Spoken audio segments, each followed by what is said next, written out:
This video will focus on the small intestine.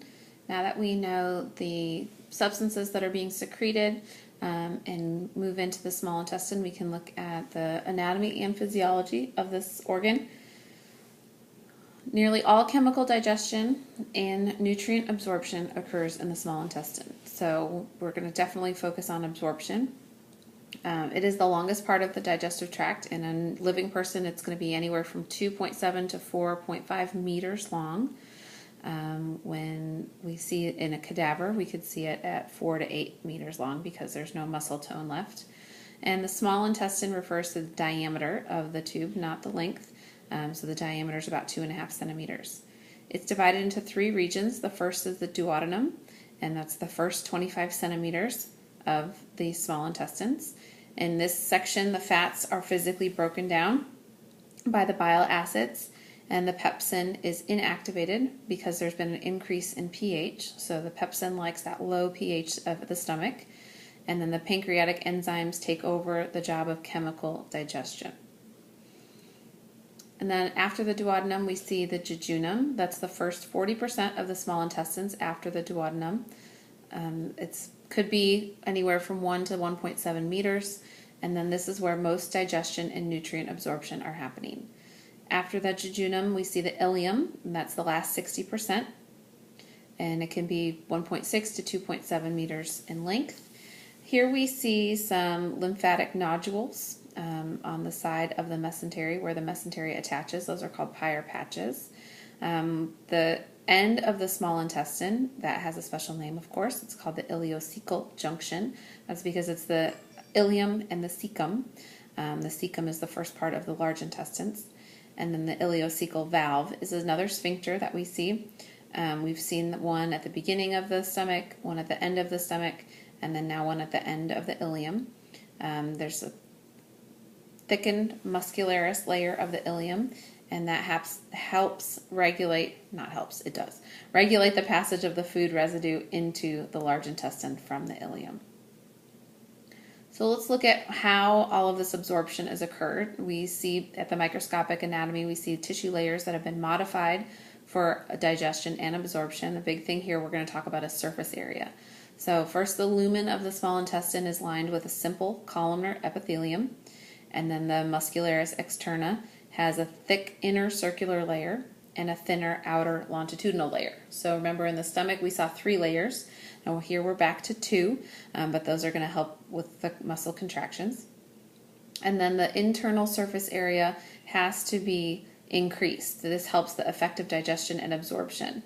We're going to talk about 3 types of internal folds or projections to how the surface area gets increased.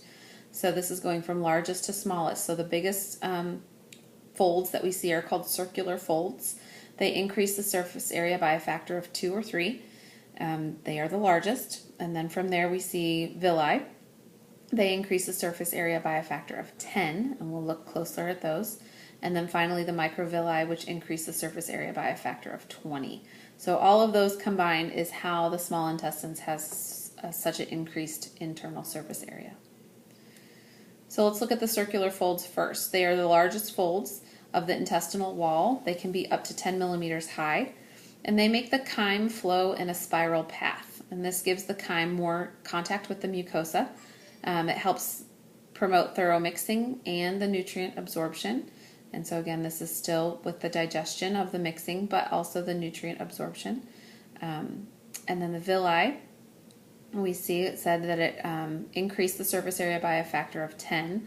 But inside each villi, or villus, that's the singular, has areolar tissue that has an arterial, a capillary network, a venule, and a lymphatic capillary called a lectile. And then the smallest folds are called microvilli. Sometimes they're called a brush border. They're basically projections of the cell membrane. So it's the apical surface on each absorptive cell in the small intestine. They can be up to 1 micrometer high.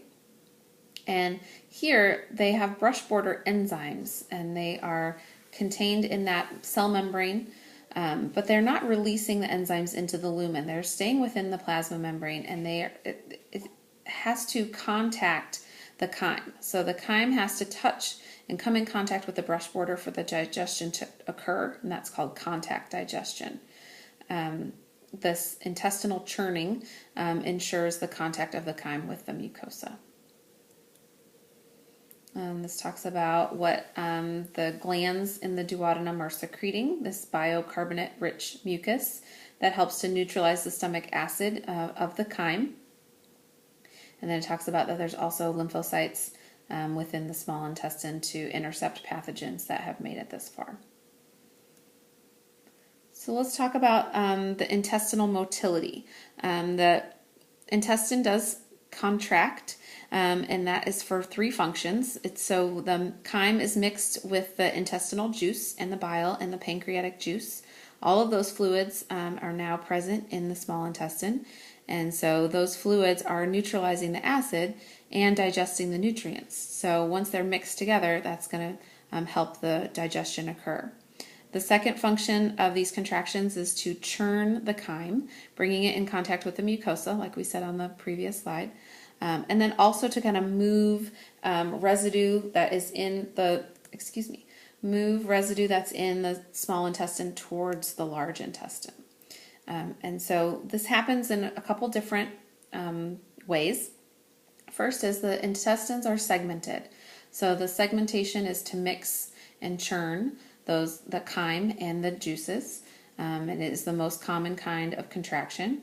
And so most nutrients have been absorbed and only undigested residue remains. Then the segmentation declines and then the peristalsis starts. So the segmentation is to mix the chyme in with the juices. And so the muscle contracts to make these segments. Okay, then we see this wave of peristalsis, and this calls it a peristaltic wave. It starts in the duodenum, and one wave will go 10 to 70 centimeters and then die out, and then another wave will start further down these small intestines. So by having these waves of contraction, that increases again the chyme with the juices, and then also bringing the chyme in contact with the mucosa, and then moving everything towards the large intestines. So this can move the chyme toward the colon over a period of 2 hours, and is a gradual movement of contents toward the colon, which is the large intestine.